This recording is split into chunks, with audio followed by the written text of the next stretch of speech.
আসসালামু আলাইকুম বন্ধুরা, নতুন একটি ভিডিওতে সকলকে জানাচ্ছি আন্তরিক অভিনন্দন ও শুভেচ্ছা। বন্ধুরা, আমি এই মুহূর্তে দাঁড়িয়ে আছি বাংলাদেশের রাজধানী ঢাকা। বন্ধুরা, আপনারা আমার ভিডিওতে দেখতে পাচ্ছেন রাজধানীর একটি 8তলা ভবনের উপরে ছাদে কৃষি ছাদ। আমি আজ 3 দিন যাবৎ ঢাকা শহরে আসছি, কিন্তু এই 3 দিন আমি একটা ছবিও তুলি নাই, একটা ভিডিও করি নাই, কারণ আমি অনেকটা অসুস্থ। বন্ধুরা, আমি মোবাইল কেনার পরে একটানা 3 দিন কোনো ছবি তুলি নাই বা ভিডিও করি নাই। এটা একটা রেকর্ড। বন্ধুরা, আমার রেকর্ডের গল্প আমি পরে বলছি।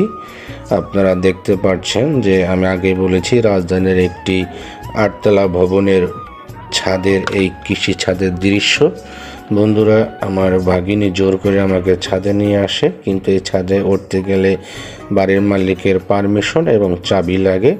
সম্পূর্ণ পারমিশন এবং চাবি নিয়ে আমি ছাদে আসলাম ভাগ্নির সাথে, কিন্তু এসে দেখলাম যে ছাদটা একটা কৃষি ছাদ। যেহেতু আমি সবুজ বাংলা সংগঠনের শিবচর উপজেলা শাখার সহসভাপতি, বৃক্ষ ভালোবাসি, বৃক্ষর সাথে ভালো একটা সম্পর্ক, তাই একটু ভিডিও না করে পারলাম না। বন্ধুরা, ঢাকা শহরের যদি বাড়ির ছাদে যদি এত সুন্দর বাগান করতে পারে, আমাদের দেশ গ্রামে আমরা বাগান করি না বা গাছ রোপণ করি না, এটা আমাদের একটা ব্যর্থতা। বন্ধুরা, ঢাকা শহর ছাদে বাগান করতে হলে মাটির প্রয়োজন, গাছের প্রয়োজন, কিন্তু আমাদের গ্রাম অঞ্চলে অনেক সুবিধা সত্ত্বেও আমরা এই কাজগুলি করি না। বন্ধুরা, আসলে এত ফল গাছ, ফুল গাছ, ঔষধি গাছ, বিভিন্ন সবজি গাছ দেখে আমার ভালোই লাগছে। আমি আসলে ভিডিও করছি অসুস্থ শরীর নিয়ে, তারপরও আমি বারবার দেখছি ফুল গাছগুলি দেখার মতো।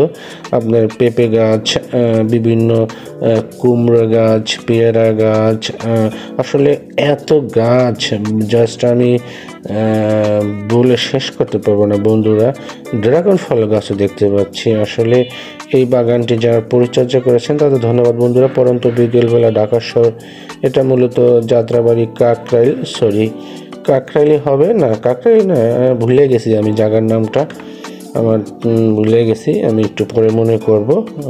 বন্ধুরা, দেখতে পাচ্ছেন অসাধারণ একের পর এক গাছ দেখতে পাচ্ছেন। সকলে ভালো থাকবেন।